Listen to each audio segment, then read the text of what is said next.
All right, a little bit of a technical difficulty with our countdown timer. Welcome to today's Flow Short, Value Stream Management and Ways of Working Frameworks.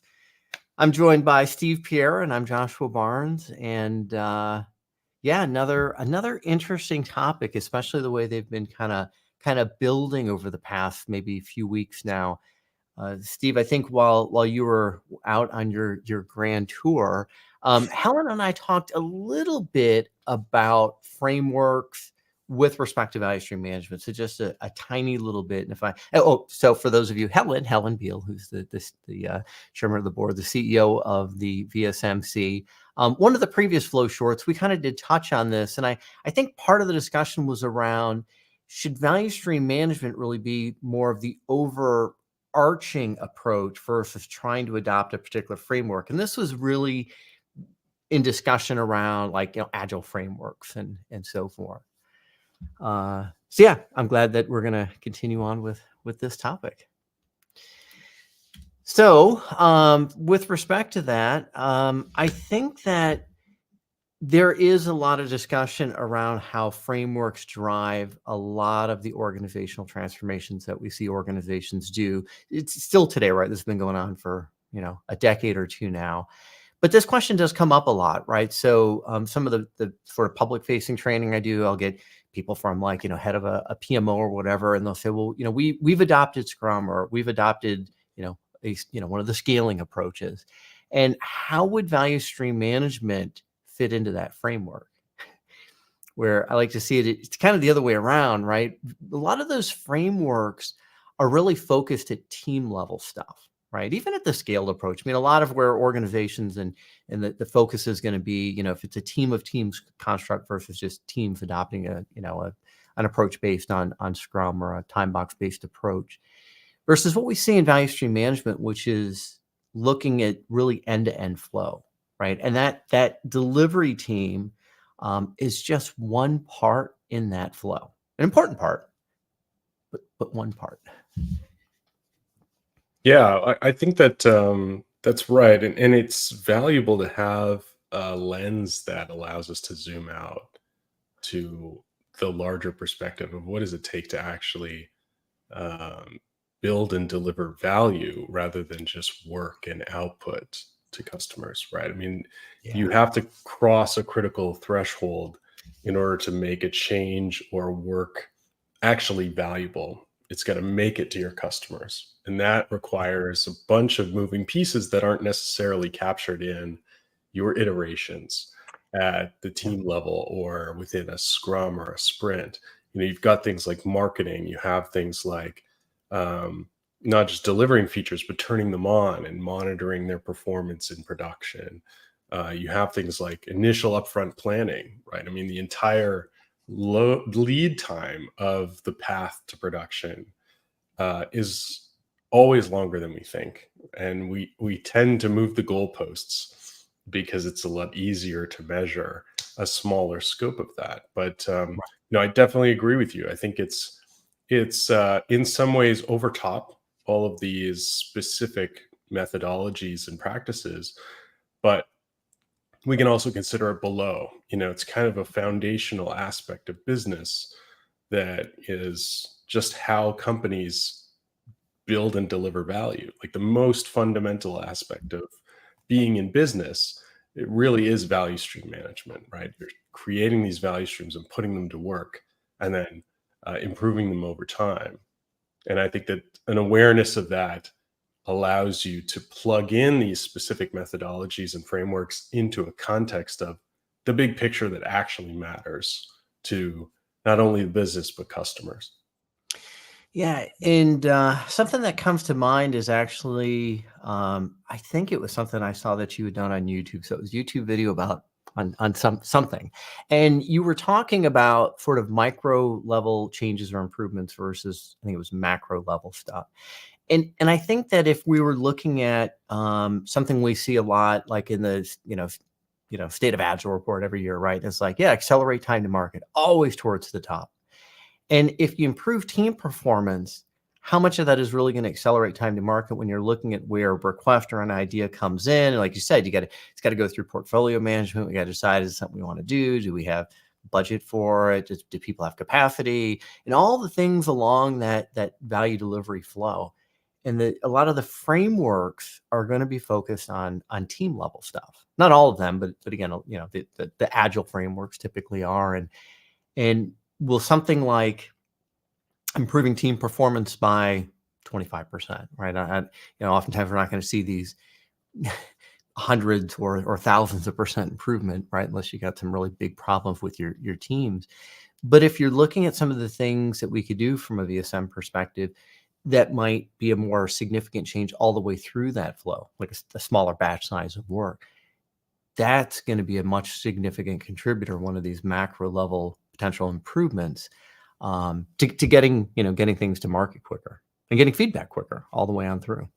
Yeah, and if from a practitioner's perspective or a leadership perspective, when you're in the middle of the organization, oftentimes, if you've got these blinders on of your scope of regular activity, then, it's very difficult to translate that into a compelling business case or something that is going to resonate with senior leadership, board members, external stakeholders, partners, because they don't, they are not focused on that view. They're focused on a bigger picture much more often.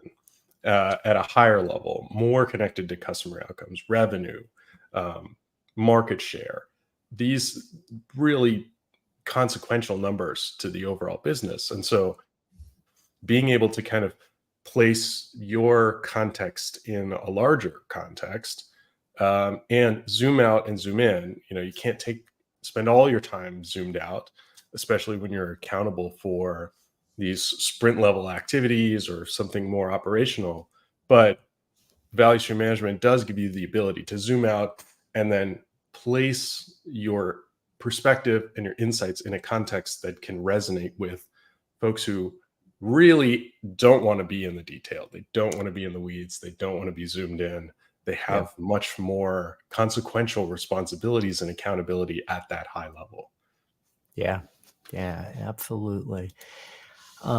So one of the things that I think we're also starting to see with respect to frameworks is bringing in more content or more guidance on value stream management. At least in my experience, I think Discipline Agile was the first that did that. Their Discipline Agile Value Stream Consultant content that came out a couple of years ago is a really sort of solid, sort of agnostic approach, because no matter what your way of working or ways of working is, right, it can potentially help you. But we saw that with SAFE, right? So SAFE's last big update included content on value stream management. So I think we're seeing frameworks, at least some of them, and I wouldn't say DA is a framework, but it's kind of sort of lumped into that broader category.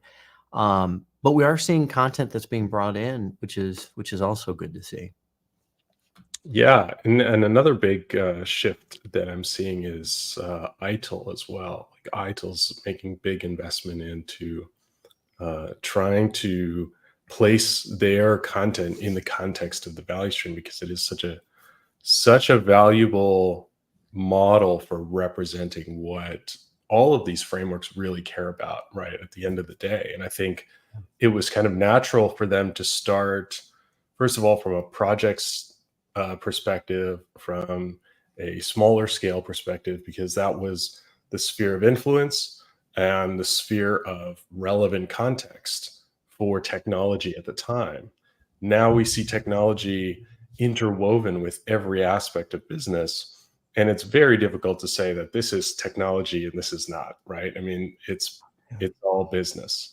And so the value stream and value stream management gives you this almost Rosetta Stone between business and technology, that you can now put all these efforts and all these frameworks in context with a universal model that kind of resonates across the board, which is really interesting when you start to think about the idea that you could be deploying all these frameworks within a single organization and have them all speak the same language of value, production, and delivery, with metrics that don't need to be translated and models that don't need to be translated back and forth, and a lack of conflict between all of these, because it is possible for them to speak the language of value streams. Yeah. Yeah, and that's something else that I don't think it's anywhere near a tipping point. We are seeing a lot more interest, from project professionals, right? So from PMOs that want to become like a value delivery office, they want to be focusing more on, improving the environment where the work gets done versus managing scope and schedule and those types of things. Taking a look at, is the work that's being done really producing value? And if not, do we have an approach that enables us to be, agile and from a business agility standpoint, make informed decisions to be able to pivot or change to something a lot more quickly. And looks like we do have a good question. How is AI influencing frameworks and changing approaches? I know we've touched on this a little bit before in some of the other flow shorts, and you had some really good thoughts as far as I think flow metrics and so forth from an AI utilization perspective. You want to share some thoughts there?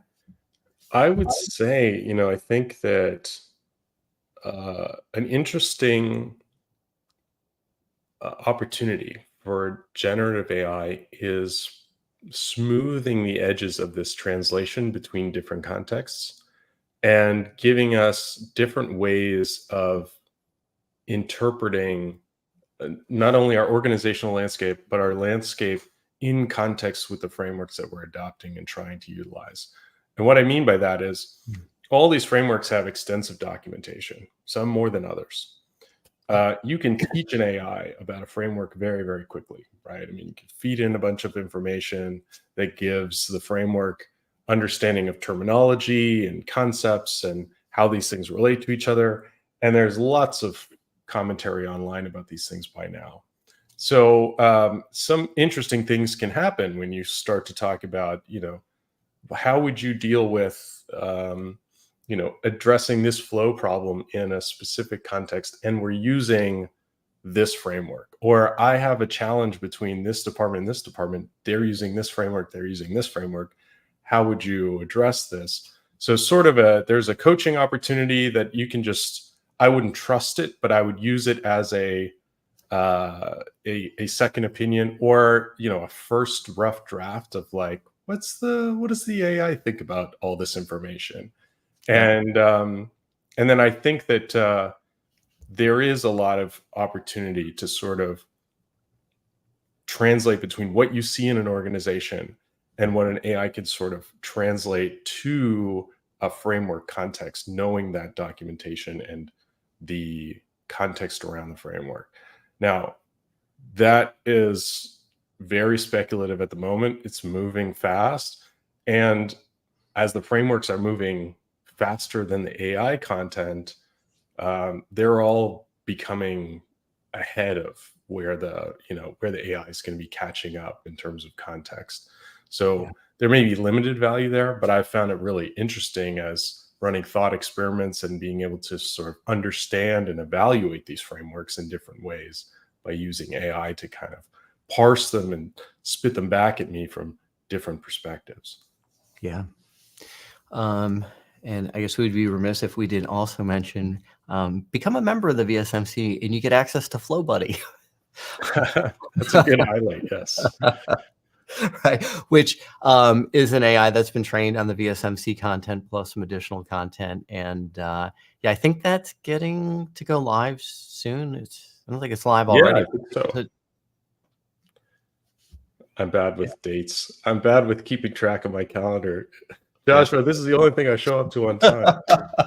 So Flow Buddy, I'll put some more. Oh, look. Yep. So Flow Buddy will be public. Thank you, Helen. I was hoping you would chime in around July 8th. Yeah. So it's something some of the VSMC members have had access to, and it's quite cool. And July 8th, it'll be available for general release.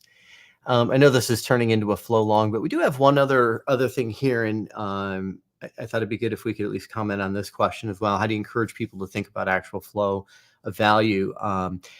So in my experience and a lot of the consulting work that I do, For me, the best approach I found is to visualize what's going on and to use some examples. Because when you can show from a flow perspective how often work is waiting, how big some of the queues are, how often work goes forwards and backwards, and really seeing the connection of all the stuff that has to actually happen for something to be released and be consumable, that can paint a very, very compelling picture that people can kind of get behind. And it also takes a little bit at least of the emotion out of it, where this is what's going on. And when you have examples with enough content in it, it's not going to maybe narrow in on one person, one team, one area or whatever, but it can kind of show, here's what's going on. Now let's figure out where we can make some improvements and what it would take to do that.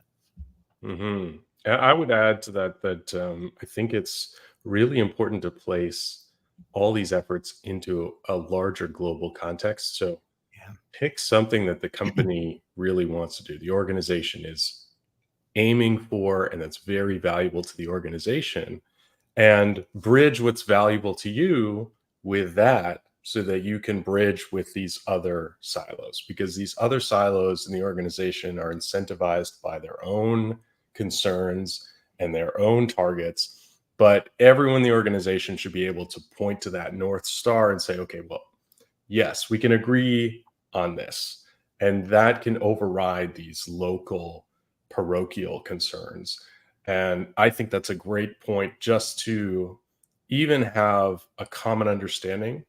When you're negotiating, when you're trying to get people on board with something, you want to get agreement on something as soon as possible. So can we both agree that this is important?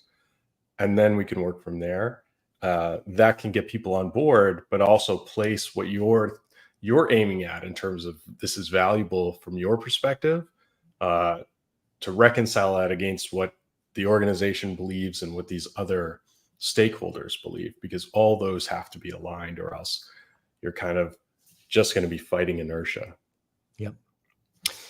And Patrice kind of beat me to it. I was going to also bring up once again Steve's recently released book of flow engineering techniques. Outcome mapping is great for this. I found it to be incredible for aligning perspectives and getting people focused on what are we really trying to do? What can we all agree on? Yeah. All right. Well, thank you everybody for joining us today. And if you're watching this on replay, if you have any questions, as always, put it in the comments. We do try and keep up with this, and we'll see you next week for our next Flow Short. Thanks, folks. Thanks, Joshua.